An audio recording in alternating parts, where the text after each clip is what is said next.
Buenas tardes, bienvenidos en esta fría tarde y ventosa.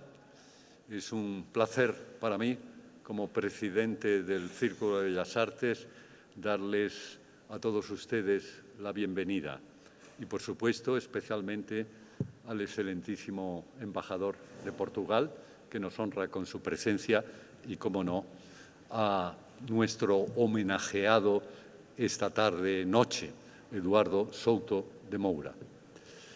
Yo sé que este reconocimiento, la medalla de oro del Círculo de Bellas Artes a Eduardo Souto de Moura, lo sé que llega con 5 años de retraso, puesto que hace ya 25 años se la concedimos a Álvaro Sisa.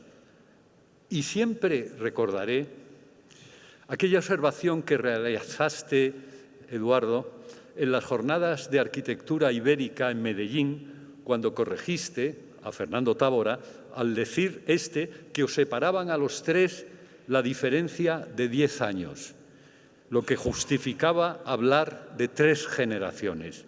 Y tú exclamaste, 10 no, 20, con lo que te cargaste la teoría de Tábora. Era verdad. Eduardo Souto de Moura nació en Oporto el 25 de julio de 1952. Aun con cierto retraso, creo que hemos cumplido ahora reconociendo la admiración que suscita en nuestro país la mal llamada Escuela de Oporto.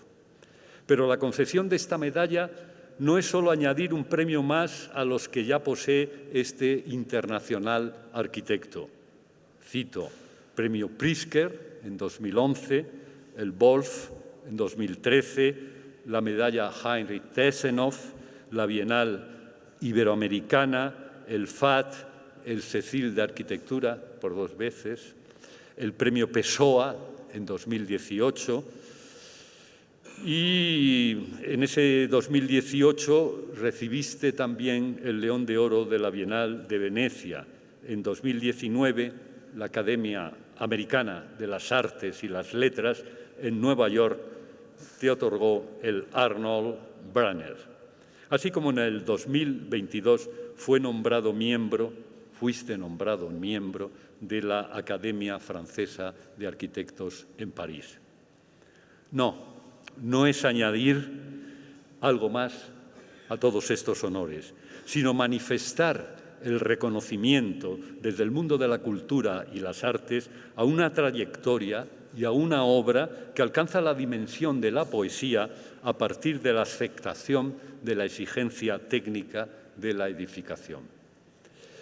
Desde sus primeras obras, como aquella transformación del mercado de la ciudad de Braga, donde el lenguaje neoplástico dialogó con la columna clásica, o la Casa das Artes en Oporto, con la adaptación sutil a la configuración del jardín donde se ubica la abstracción de lo material, que ofrece a la arquitectura la transferencia de lo aportado por las vanguardias históricas, sin olvidar cómo aquí Mies van der Rohe es conciliado con la referencia al Lanteum de Terragné.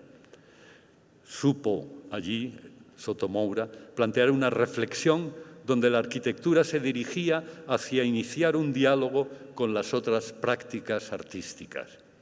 Si los proyectos domésticos, esas viviendas unifamiliares que te hicieron sospechar que siempre construías la misma casa, y esto fue, quizás así, hasta la casa para 3 familias o la casa en Fornelos, Ponte de Lima, las que te llevaron a modificar la idea de equilibrio estático o te obligaron a plantearte el diseño de la ventana, quizás conduciendo a las formas expresivas del Museo Paula Rego o la Casa del Cinema Manuel de Oliveira. Por cierto, a quien también tuve el honor de concederle la medalla de oro del Círculo hace unos años. Formas que responden a un mirar o a la captación de la luz. El edificio de oficinas Burgo, en la avenida de Boa Vista de Oporto, singulariza su presencia al mismo tiempo que demuestra lo relativo de la escala, cuando su maqueta pudo convertirse en un mueble de salón. Sus obras más destacadas contienen eso que él mismo describiría en una de sus numerosas intervenciones en este Círculo de Bellas Artes como, cito, el triángulo de su trayectoria, material, sistema constructivo y lenguaje. En la reconversión funcional realizada por Souto de Moura del convento de Santa María do Bouro, Eduardo dijo: «Yo no restauro un monasterio, hago un hotel con las piedras de un monasterio». Con un cierto escándalo sucedió por parte de los más conservacionistas. Lo comprometido de esta afirmación quizás reside en la poética consideración de Souto de Moura respecto a la ruina, entendida como el estado físico del monumento, donde éste deja de ser arquitectura para adoptar la condición de naturaleza, o lo que es lo mismo, darse a sí misma como paisaje, subrayo. Con su proyecto del Estadio Municipal de Braga, levantado y apoyado en una antigua cantera, como ejemplo magistral de su capacidad para reinterpretar el modelo clásico del teatro griego, la modernidad constructiva y la activación del paisaje. Ahora tengo que recordar aquellas palabras de Heidegger en las que resulta que, y cito, como la esencia de la técnica no es nada técnico, la meditación esencial sobre la técnica y la confrontación decisiva con ella tiene que acontecer en una región que, por una parte, esté emparentada con la esencia de la técnica y, por otra, no obstante, sea fundamentalmente distinta de ella. Esta región es el arte. Aunque, sin duda, solo cuando, por una parte, la meditación sobre el arte no se cierre a la constelación de la verdad por la que nosotros preguntamos. Fin de la cita. Quizás pienso que Souto de Moura sabe que junta y montaje son expresiones de la negación de la síntesis, una característica del arte contemporáneo, el punto de encuentro entre lo técnico y lo poético. Por eso, la Junta se va a convertir en una de las metáforas más fructíferas de la heterogeneidad de la construcción moderna, en un signo expresivo de la autoafirmación de esa esencia de lo técnico. Eduardo Souto de Moura ha buscado y conseguido despojarse de un lenguaje subjetivo para confiar en la naturaleza propia del material, para, en ese diálogo piedra, hormigón y acero, conjugar el lenguaje del construir. La carrera de Souto de Moura está marcada por una serie de logros notables, desde su colaboración con el arquitecto Álvaro Sisa Vieira hasta su dedicación como profesor y su obra destacada como profesional independiente. Sus contribuciones a la arquitectura se han extendido más allá de las fronteras de Portugal, incluso aquí en España, con sus obras y, además, impartiendo docencia como profesor en escuelas de arquitectura de todo el mundo: París-Belleville, Harvard, Dublín, Zúrich, Lausana, Mendrisio, Mantua. Dejo los puntos suspensivos. Hoy, como decíamos, rendimos homenaje a un arquitecto que dignifica ese nombre, que, además, ha estado siempre a disposición de esta Casa de Europa, tanto en sus clases magistrales como en sus conferencias, y sobre todo con su amistad. Eduardo Souto de Moura es asimismo un pensador, un intelectual que reflexiona sobre el mundo que le ha tocado vivir, sobre la condición del arquitecto y su función social. Del mismo modo que en su obra resulta un buscador incansable de aquello que Borges definió como el Aleph, uno de esos puntos del espacio que contienen todos los puntos. Y para nuestro amigo Eduardo lo contiene todo edificio. Hoy ese Aleph lo encontramos en esta sala de columnas del Círculo de Bellas Artes. Eduardo, por favor.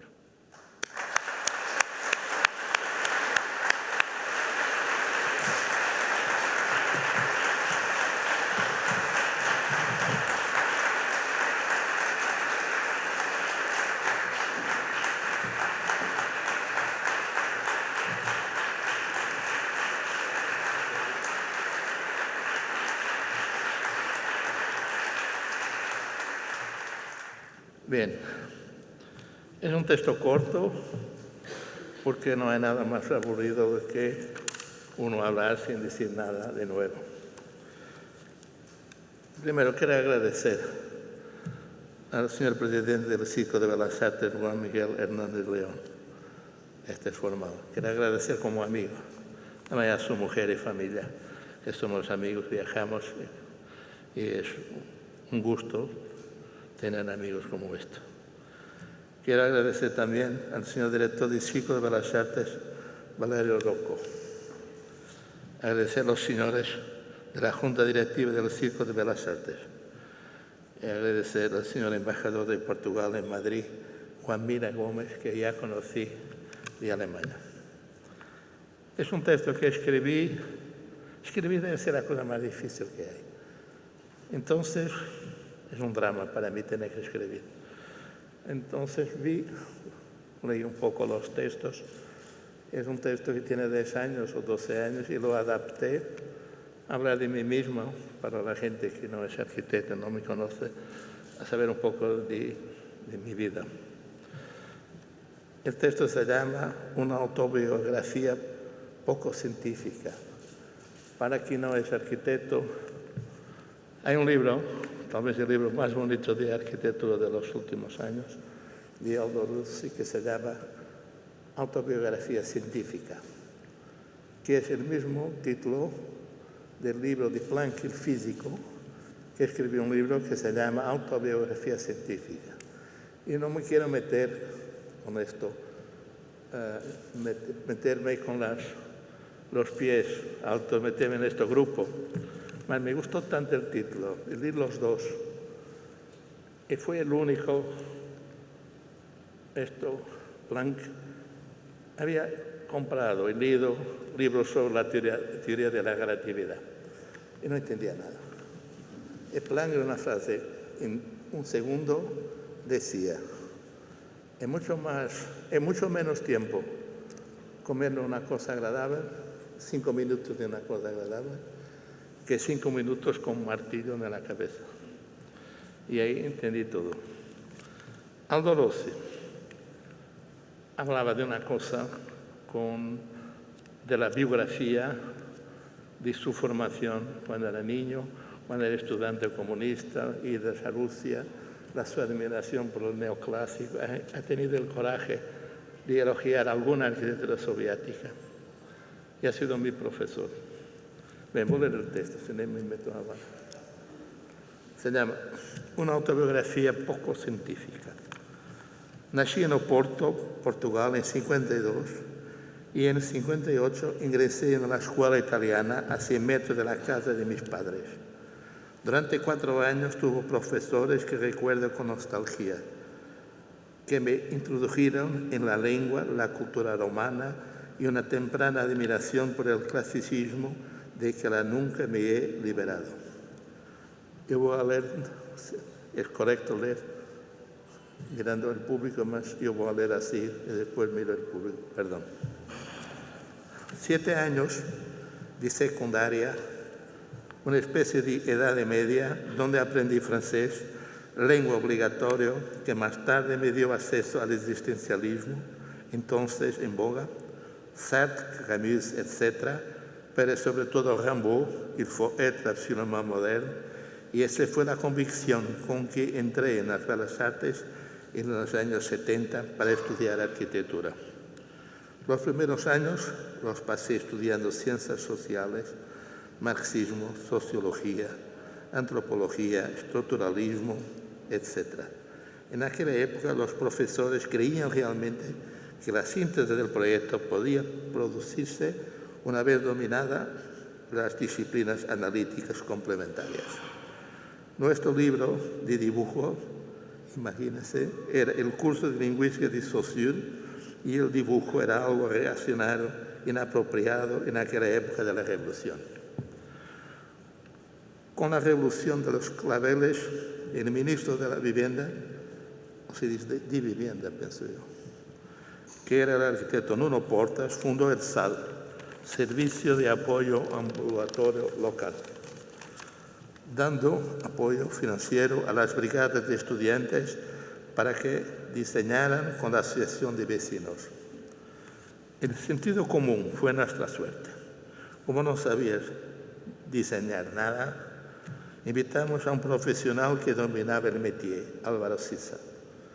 Esto aceptó y durante 5 años trabajé intensamente en su estudio y aprendí del fantástico personaje que es, su forma de abordar los problemas, es decir, de construir el proyecto, un lento aprendizaje de confrontación con la realidad y la historia. Por modestia, nunca utilicé sus formas finales, aunque lo intenté y fracasé. Si ya conocía a Aldo Rossi por su artículo Arquitectura para museos, que es una citación también de un libro de Cézanne que es Pintura para museos. Perdón. Ya conocí a Aldo Rossi para su artículo Arquitectura para museos. Le tuve como profesor en Santiago de Compostela y en un seminario en el que por fin comprendí la famosa autonomía de la disciplina tan contestada en mi escuela, a la que asistí muy poco, porque cada vez trabajaba más con Siza en San Víctor, Évora, Bolsa, Berlín y Madrid, un centro cultural. Por razones que luego comprendí, Álvaro Siza me despedió diciendo que ser colaborador no era la forma ideal de convertirse en arquitecto. Entonces trabajé con mi profesor de urbanismo, que me encargó el desarrollo del mercado de Braga, que ya no fue seleccionado por la Bienal de París. Tras 2 años de servicio militar, conseguí ganar un concurso en mi tiempo libre para un centro cultural en Oporto, que también se construyó. Estaba dispuesto a iniciar mi vida profesional independiente con la convicción de que podía ayudar a construir un país tras 48 años de fascismo. Para que se haga una idea, necesitábamos construir 500.000 de casas y todavía hoy faltan muchas. Está claro que Portugal funcionaba de manera diferente a Europa y al mundo. Venturi y Aldo Rossi propusieron el posmodernismo, pero Lyotard no me convenció porque el salazarismo había sido una especie de posmodernismo temprano, lo que era extraño porque éramos posmodernos sin haber sido modernos. Estaba más cerca de Habermas y su crítica a la Strada Novísima en la Bienal de Venecia, y todo me llevaba cada vez más cerca de Mies van der Rohe y la adecuación de sus principios a aquel momento de cambio. Frente a tantos frentes falsos, menos es más era realmente el aire fresco que tanto necesitábamos. En el movimiento moderno, el neoplasticismo, la construcción industrial como futuro, la permanencia de lo clásico, incluso con materiales modernos, los disponibles en el mercado. Invitada a enseñar en Suiza, Lausanne con Snoddy, después Zurich, más tarde enseñé en Harvard, donde conocí a Herzog, me hizo amigo suyo. Después también enseñé en Mendrisio, estos últimos años en Mantova.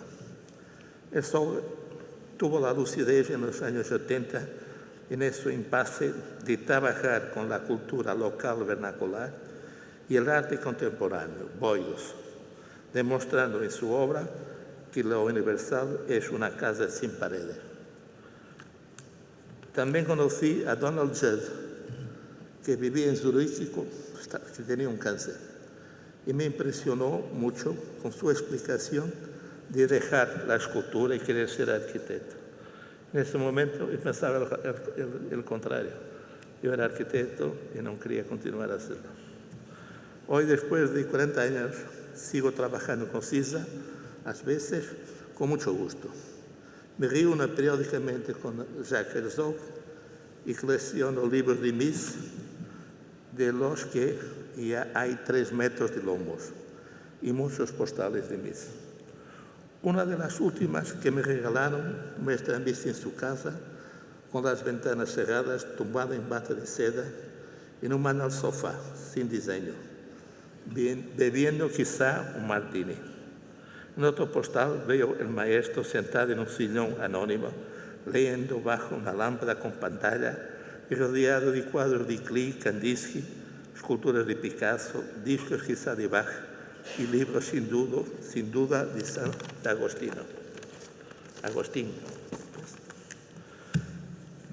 Miss se pasó la vida citando a Santo Agostino, aquel de que la belleza es el espejo de la verdad.